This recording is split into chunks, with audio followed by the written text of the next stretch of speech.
the UN General Summit or Assembly going on in the United States, the way Nigerians or Africans were treated is so embarrassing. This was the Vice President of Nigeria, Karen Shettima, representing the President, Bola Ahmed Tinubu, at the UN General Meeting. And in this summit, he's addressing the UN.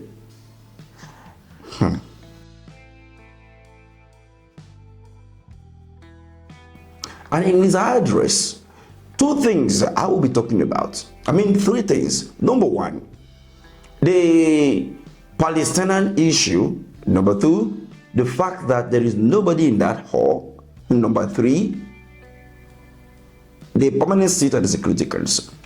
So, let's roll the video and get started. Madam President, Nigeria's soldiers and civilians carry a proud legacy. They have participated in 51 out of 60 United Nations peacekeeping operations since our independence in 1960.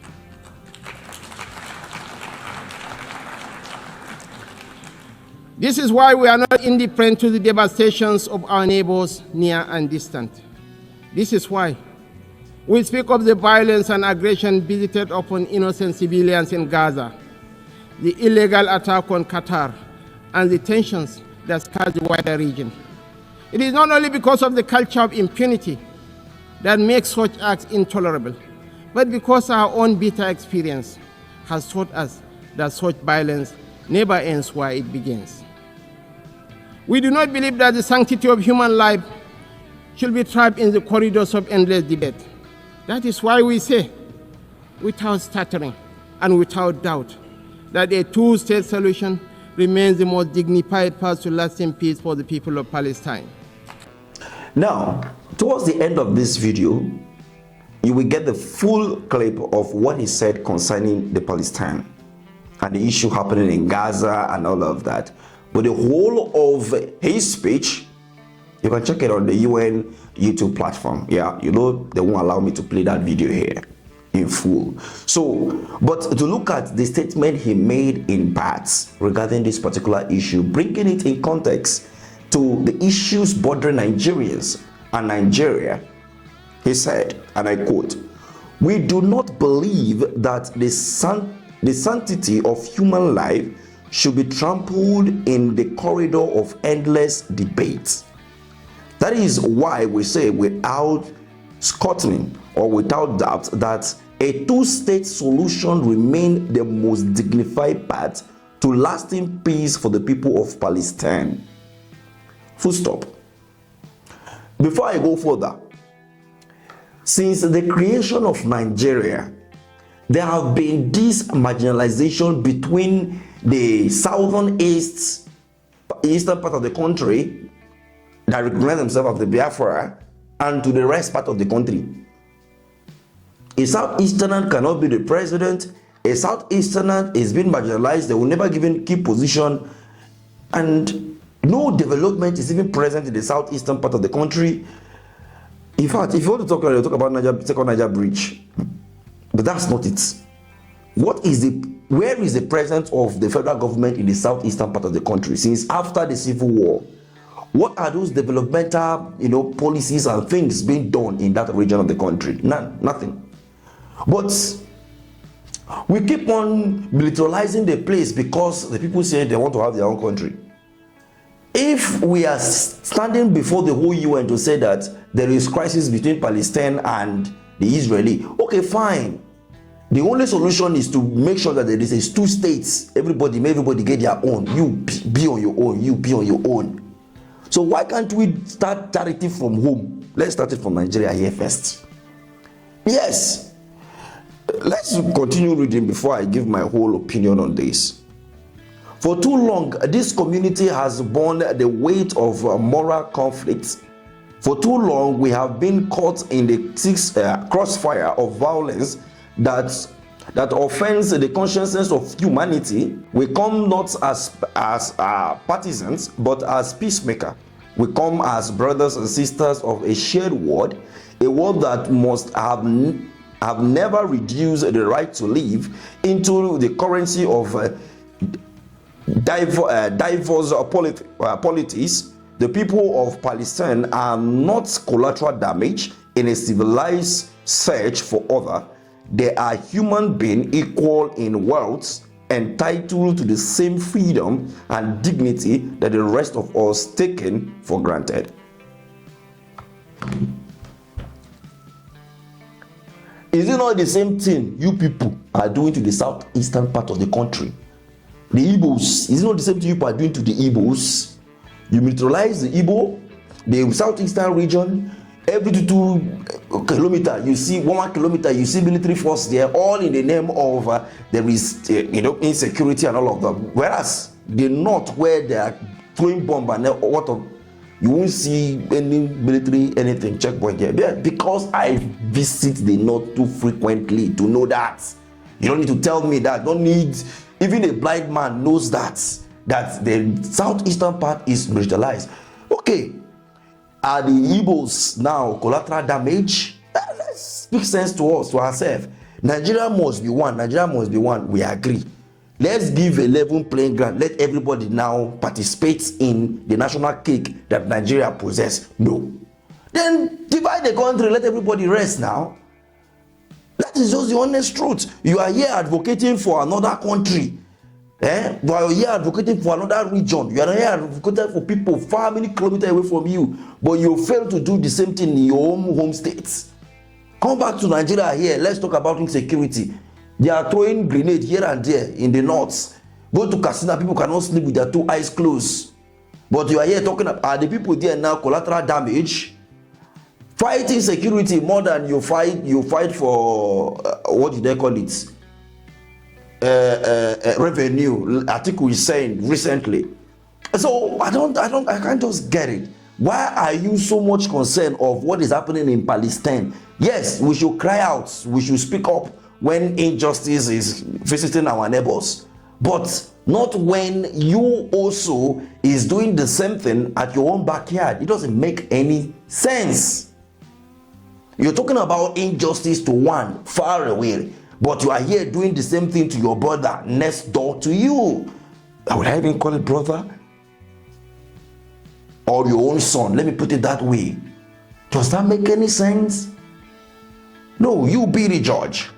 So to the next one. Me, I hate disrespect. Yes, I hate it with all my life. Imagine the most populous black nation on earth. Do you know that Nigeria is Africa and Africa is Nigeria? Remember that Shetima said that. For the sake of equity, justice, and fairness, Africa should have a fairer representation in the UN Security Council.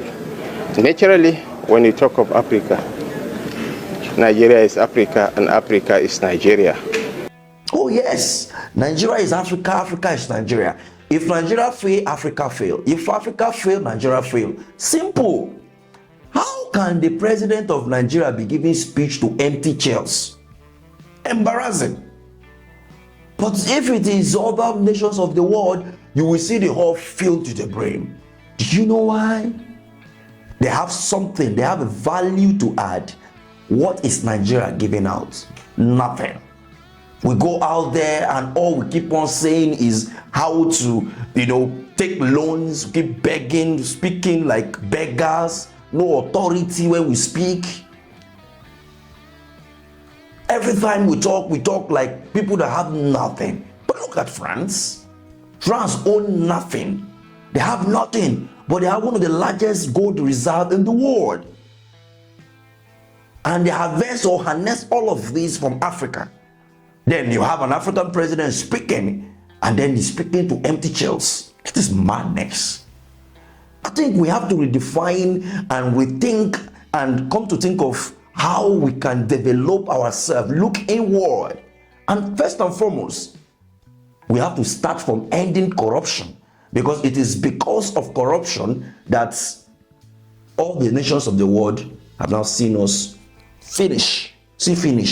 We pack our money, stock them over there in Europe, in Asia, and then you turn around to go and beg them. Oh no. No, let's come to think about this. That's the reason why they don't take us seriously. We talk, our talk doesn't have weight, because we are just the headquarter of corruption, poverty, and everything. Imagine students that are supposed to be in class learning, they are busy sweeping the water out of their classroom because there is an opening. Can you imagine? So these are the issues. I was so pissed off when I watched that video, watching my vice president speaking to empty chairs. So embarrassing. And as much as I don't like Shetima government, in as well I don't like that style of government, but he is the symbol of authority here. And me, I wouldn't sit and watch. In fact, look at Donald Trump. Donald Trump was addressing the UN, the teleprompter went off. And what did he say? He said, so this is all UN can give to me? You're giving me a spoiled teleprompter? He said, I came for the UN and all you could give to me is a broken elevator or escalator. Can you imagine? That was Donald Trump speaking. And you know how far that statement goes? But an African president or president from different African countries, they will stop them in a bus like children going to school, and all they will do is to open their teeth and be shining it before. We need to think. Yes, we need to think. We need to really look at ourselves in the mirror and do better. If not, we'll continue to be laughing stock. At number 3, Nigeria needs to have a permanent seat at the UN. I talked about it already in one of our previous videos, so I won't do much on that. Briefly, the UN will not permit that. Yes, they will not allow Nigeria to be at the permanent seat. Do you know why? See, in your country, they have bandits doing press conference. We have the Nigerian military carrying camera to video beyond bandits. But there is a boy called Yahoo, Gentle Yahoo or whatever in the southeast. That guy is also a terrorist. As long as I'm concerned, anybody that carried gun illegally and is, killing people, robbing, is a terrorist. That is what I believe, right? And the young man alleged that a sitting governor of a state, has been having a conversation, an agreement with them, and he was arrested. And what happened next? I heard that he has been eliminated.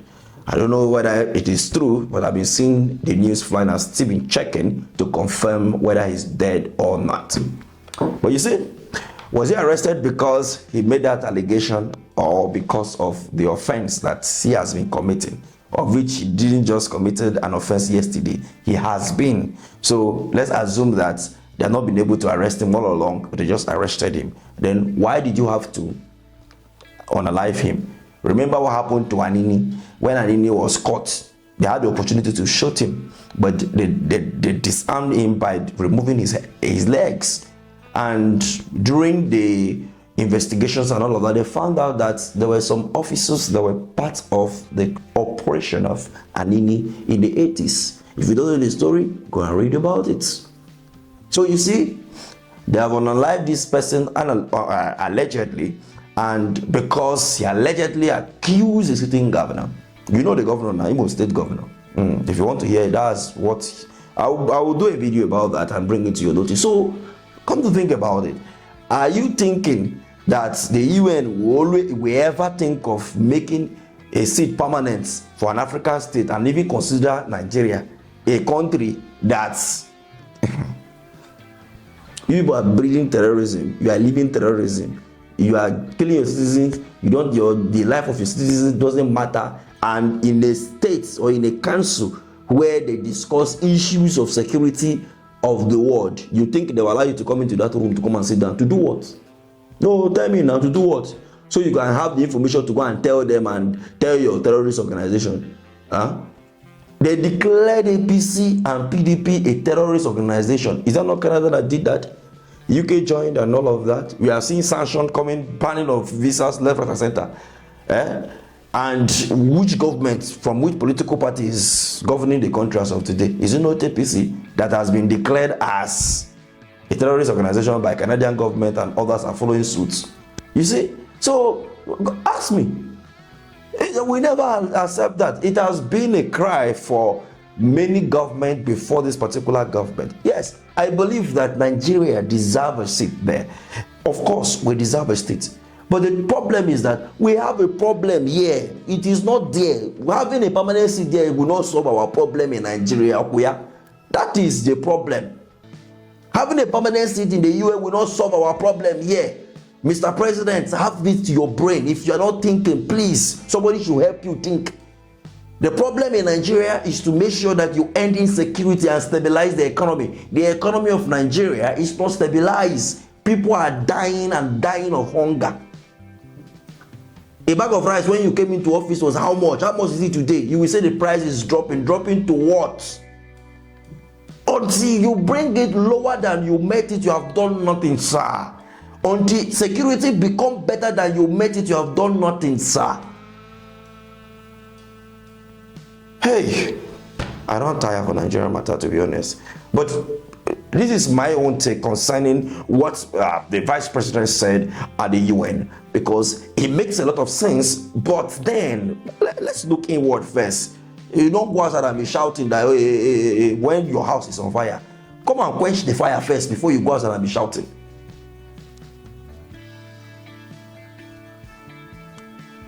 Imagine somebody that doesn't have a roof to cover, as in he doesn't have a roof over his head.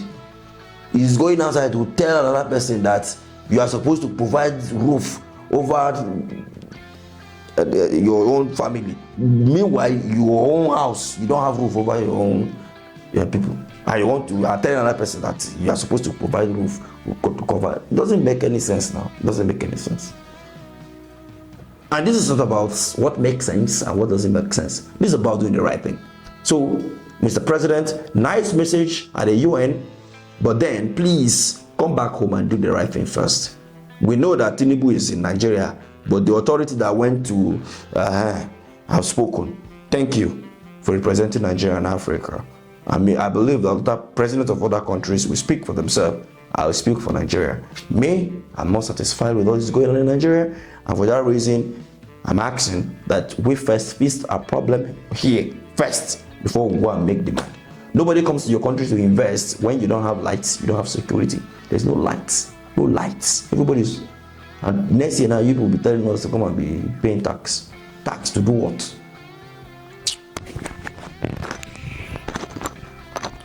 Thank you for watching.